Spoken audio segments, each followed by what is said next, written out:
ಎಲ್ರಿಗೂ ನಮಸ್ಕಾರ. Welcome back to my channel. ಇವತ್ತು ಹೀರೆಕಾಯಿ ಸಾಂಬಾರನ್ನ ತುಂಬ ಸಿಂಪಲ್ಲಾಗಿ ಹೇಗೆ ಮಾಡೋದು ಅನ್ನೋದನ್ನು ತೋರಿಸ್ತಾ ಇದ್ದೀನಿ. ವಿಡಿಯೋನ ಎಲ್ಲೂ ಕೂಡ ಸ್ಕಿಪ್ ಮಾಡದೆ ಪೂರ್ತಿಯಾಗಿ ನೋಡಿ. ಮೊದಲಿಗೆ ಒಂದು 3 ಟೊಮೆಟೊ ತೊಗೊಂಡಿದ್ದೀನಿ. ಅದ್ರ ಜೊತೆ ಒಂದು ಮುಕ್ಕಾಲು ಭಾಗದಷ್ಟು ಹೀರೆಕಾಯಿನ ತೊಗೊಂಡಿದ್ದೀನಿ. ಮೊದಲಿಗೆ ಈ ಹೀರೆಕಾಯಲ್ಲಿರುವಂಥ ಸಿಪ್ಪೆನ ತೆಗಿಬೇಕು. ಈ ಸಿಪ್ಪೆ ತೆಗಿಬೇಕಾದ್ರೆ ತುಂಬ ತೆಗಿಲಿಕ್ಕೆ ಹೋಗಬೇಡಿ, ಆದಷ್ಟು ತೆಳುವಾಗಿಯೇ ತೆಕ್ಕೊಳ್ಳಿ. ನೀವು ಏನೇ ತರಕಾರಿ, ಈರುಳ್ಳಿ ಏನಾದ್ರೂ ಕಟ್ ಮಾಡಿದ್ರೂ ಈ ಥರ ಒಂದು ಪ್ಲೇಟ್ ಇಟ್ಕೊಂಡು ಅದರಲ್ಲಿ ಸಿಪ್ಪೆನ ಹಾಕ್ಕೊಳ್ಳಿ.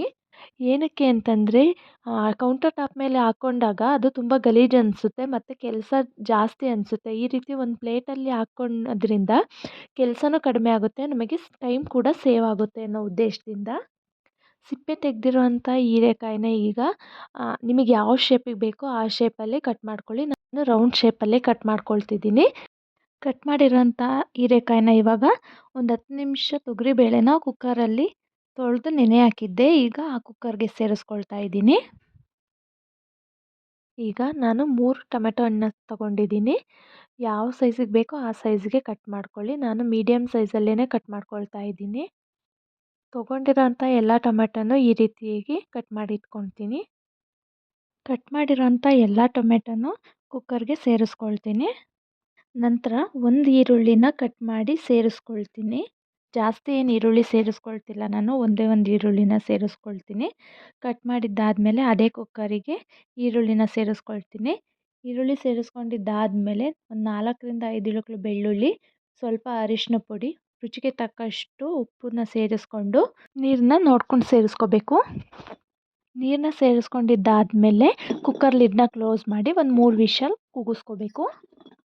ಹೀರೆಕಾಯಿ ಬೇಳೆ ಎಲ್ಲ ಬೇಯೋಷ್ಟರಲ್ಲಿ ನಾನು ಖಾರಕ್ಕೆ ರೆಡಿ ಮಾಡ್ಕೊಳ್ತೀನಿ.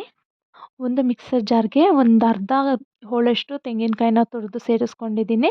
1 ಸ್ಪೂನ್ ಆಗೋಷ್ಟು ಅಚ್ಚ ಖಾರದ ಪುಡಿ, 1 ಸ್ಪೂನ್ ಆಗೋಷ್ಟು ಸಾಂಬಾರು ಪುಡಿ, ಜೀರಿಗೆ, ಬೆಳ್ಳುಳ್ಳಿ ಮತ್ತು ಹುಣಸೆಹಣ್ಣನ್ನ ಸೇರಿಸ್ಕೊಂಡು ಮಿಕ್ಸಿ ಮಾಡ್ಕೊಳ್ತೀನಿ.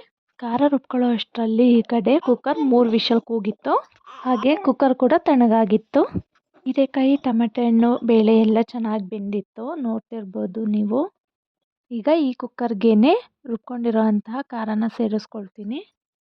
ನಾನು ಈ ಸಾಂಬಾರಿಗೆ ಒಂದು ಸ್ವಲ್ಪನೂ ಕೂಡ ಎಣ್ಣೆನ ಯೂಸ್ ಮಾಡಿಲ್ಲ, ಯಾವುದೇ ರೀತಿಯಾದಂಥ ಒಗ್ಗರಣೆನೂ ಸಹ ಕೊಟ್ಟಿಲ್ಲ. ಹಾಗೆಯೇ ಎಣ್ಣೆ ಯೂಸ್ ಮಾಡ್ದಲೇ ಸಾಂಬಾರನ್ನ ಮಾಡಿದ್ದೀನಿ. ಖಾರ ಹಾಕಿದ ಮೇಲೆ ಚೆನ್ನಾಗಿ ಕುದಿಸ್ಕೊಂಡ್ರೆ ಸಾಂಬಾರು ರೆಡಿ ಆಯಿತು.